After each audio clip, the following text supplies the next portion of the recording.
Do you know what the Coreus worm is? The doctor didn't look at me as he asked this question. He scratched the beard on his chin and turned the MRI printout over in his hands. He wouldn't make eye contact with me. I shivered in my flimsy hospital gown. I heard the tone of his voice and wonder if this is how I know I'm already dead. I just haven't been diagnosed yet. The Coreus worm is native to Malaysia, he told me. Have you been outside the country recently? I lie, saying no. There's a parasite, he continued, that gets into an ant's body. It crawls into the ant's brain and takes over. The ant walks to the tip of a tall piece of grass and waits, night after night, until eventually a grazing cow comes along and eats it, all so that the parasite can reach the cow's digestive system and lay its eggs. The ant doesn't know it's being controlled. It simply feels compelled to go where it's told. It doesn't even try to escape from its death. He tells me this as disaffectedly as though it were nothing more than an interesting episode of Animal Planet. A fun fact at the doctor's office. He clears his throat and looks down at the MRI.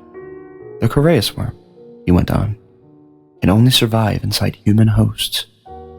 It's perfectly adapted to us, but its eggs can live almost anywhere. They can be found in uncooked meat, salad greens. They can live in fresh and salt water, even in poisonous brine pools.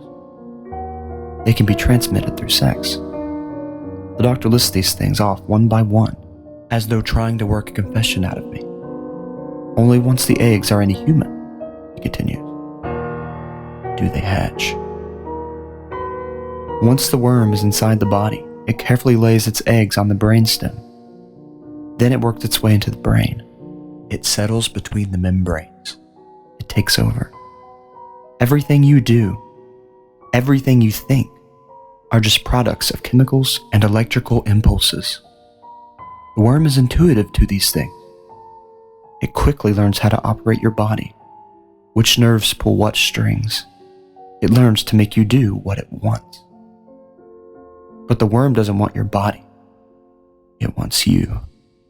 All your memories, all your mannerisms, are just neurochemical triggers in your brain. The worm learns these too. It responds to your memories. It thinks your thoughts. It unconsciously does all things you unconsciously do. After a while, the worm believes it is you. It has complete control of who you are. Every night, when you close your eyes, the worm reaches the end of its life cycle and dies.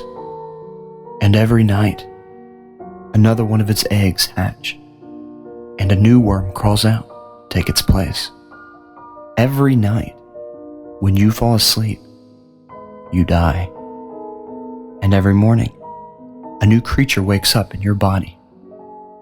Even you won't know the difference.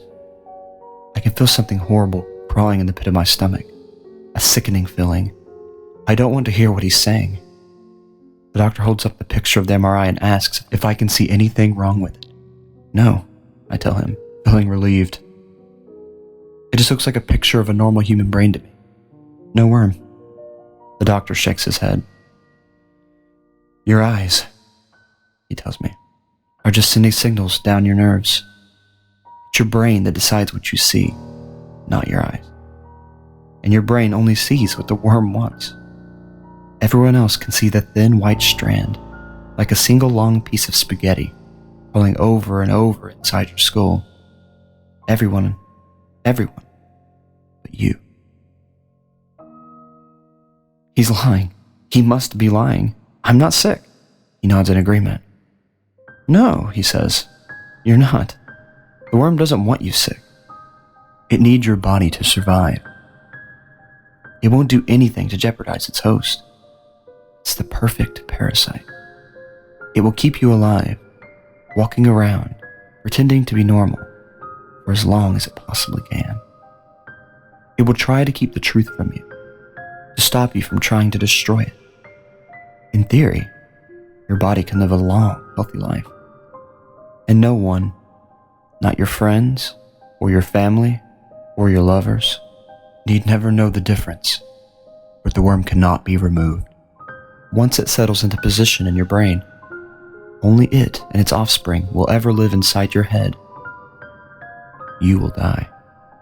Whatever part animates you, your will, your soul, your spirit, the worm kills it.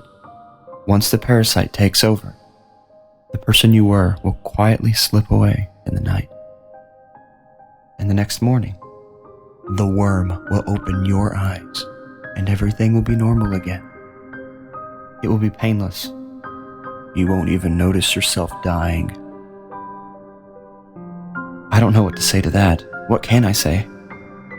Finally, with a dry throat and a scratchy voice, I ask the doctor how long it will be. How long do I have to do something before the worm kills me? The doctor looks at me.